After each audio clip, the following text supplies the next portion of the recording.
Bonjour à toutes et à tous. L'actualité spatiale s'accélère à un rythme sans précédent et on est là pour vous donner les faits clairs et nets. Bienvenue dans ce point de situation stratégique matinal pour le 15 mai 2026. On va décortiquer tout ça avec méthode et objectivité pour bien comprendre ce qui se trame de l'orbite terrestre jusqu'à la surface de la Lune. Avant d'entrer dans le vif du sujet, un petit mot sur ceux qui rendent ce décryptage possible, ProWave AI. Ce sont eux qui développent Stylo Intel Ops, un outil de pointe pour le renseignement en source ouverte. Et pour ceux d'entre vous qui veulent suivre ces infos au quotidien, ils proposent Stylo News, la version grand public, dispo sur le web et sur mobile.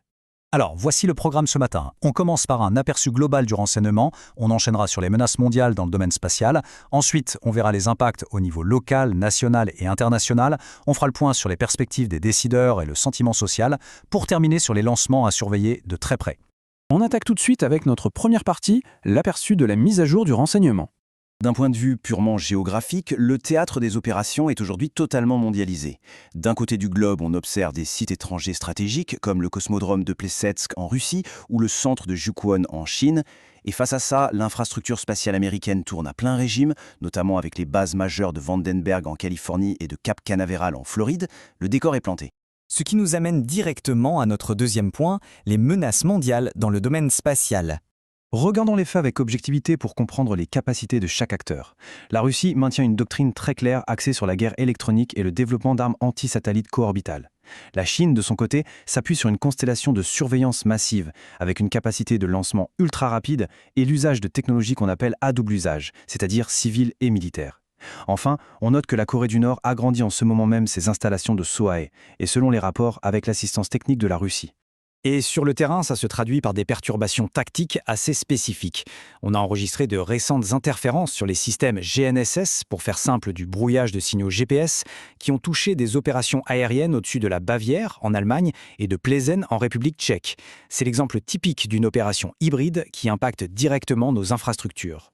Autre donnée technique fascinante qu'on vient de recevoir, des satellites russes ont été observés en train de manœuvrer à moins de 3 mètres l'un de l'autre en orbite terrestre basse. 3 mètres, c'est infime dans l'immensité de l'espace. Alors, pas de quoi céder à la panique, c'est une technologie à double usage, ça permet bien sûr d'inspecter son propre matériel, mais ça prouve aussi de façon très claire qu'ils ont la précision requise pour de futures interférences co-orbitales si jamais le besoin s'en faisait sentir. Allez, on passe à notre troisième partie. Comment tout cela se traduit au niveau local, national et international. À l'échelle locale d'abord, l'assemblage matériel pour la mission Artemis 3 se poursuit en Floride. En Californie, du côté de Vandenberg, la cadence des lancements augmente tellement que les résidents doivent s'habituer à des bancs supersoniques réguliers. Au niveau national, la grosse nouvelle, c'est le report de la mission Artemis 3. Elle est désormais programmée pour un test en orbite basse fin 2027. Et pendant ce temps, l'Australie vient tout juste de lancer un fonds boursier dédié à l'industrie spatiale, ce qui marque vraiment leur volonté de s'intégrer à cette nouvelle économie. Un petit focus sur la Floride pour bien comprendre. Le centre spatial Kennedy reste vraiment le cœur névralgique des opérations. C'est là que l'intégration des équipements d'Artemis avance, et c'est aussi là qu'on prépare la prochaine mission de ravitaillement CRS-34. L'activité industrielle y est extrêmement soutenue. À l'international, les lignes de fracture sont très nettes. D'un côté, les États-Unis mènent les accords Artemis, qui comptent aujourd'hui 66 nations signataires. En face, la Chine et la Russie poussent leur propre modèle alternatif avec le projet de station de recherche lunaire internationale. Sur un autre registre, un étage de fusée Falcon 9 va s'écraser sur la Lune le 5 août 2026, ce qui relance bien sûr les débats pressants sur la gestion des débris spatiaux. Mais on note aussi de belles coopérations, comme cet accord entre l'Agence spatiale européenne et l'agence japonaise, la JAXA, pour la mission de défense planétaire Apophis. On en arrive à notre quatrième partie, les perspectives des acteurs clés et le sentiment général sur les réseaux. Quand on observe les différentes feuilles de route stratégiques, c'est assez frappant. La NASA a fait le choix de la prudence en ajustant ses plans, visant désormais un alunissage habité en 2028.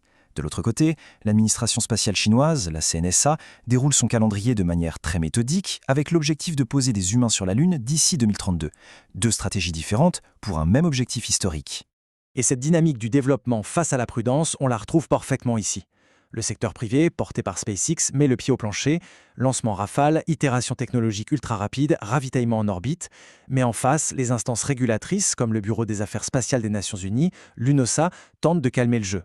Ils insistent vraiment sur l'urgence de mettre à jour les règles sur le trafic et les débris avant que l'orbite terrestre ne devienne un vrai chaos. D'ailleurs, quand on écoute ce qui se dit en ligne et dans la presse spécialisée comme Reuters ou Space News, le consensus est sans appel. L'engouement pour l'exploration cède un peu la place aux enjeux de sécurité.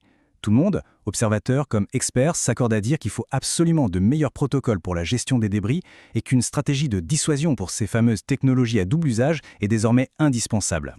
On termine avec notre 5e partie, les lancements à venir et nos prévisions. Pour tous ceux qui veulent savoir ce qui va se passer dans le ciel ces prochains jours, le calendrier est chargé. On attend très vite une mission Starlink au départ de Vandenberg, puis le lancement cargo CRS-34 depuis la Floride, ainsi qu'une mission classifiée NROL 172. Et évidemment, tous les regards sont braqués sur le Texas pour le 12e vol d'essai du Starship. Il pourrait avoir lieu n'importe quand à partir d'aujourd'hui. Et pour clôturer cette analyse matinale, je vous laisse avec la grande question stratégique de notre époque. Avec cette accélération fulgurante de l'activité lunaire, qu'elle soit le fait d'entreprises commerciales ou de superpuissances étatiques, est-ce que nos règles de gouvernance et nos cadres de dissuasion seront capables de suivre le rythme pour éviter l'escalade?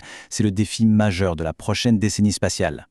C'est ainsi que s'achève notre décryptage d'aujourd'hui. Si vous voulez aller plus loin et analyser avec nous tous les événements de ces 2 dernières semaines, je vous invite vivement à écouter l'intégralité du podcast Stylo News Intel Update. C'est dispo sur votre chaîne préférée ou via le lien de cette publication.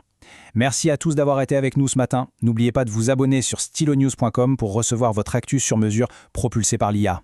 Excellente journée à toutes et à tous et gardez un œil vers le ciel.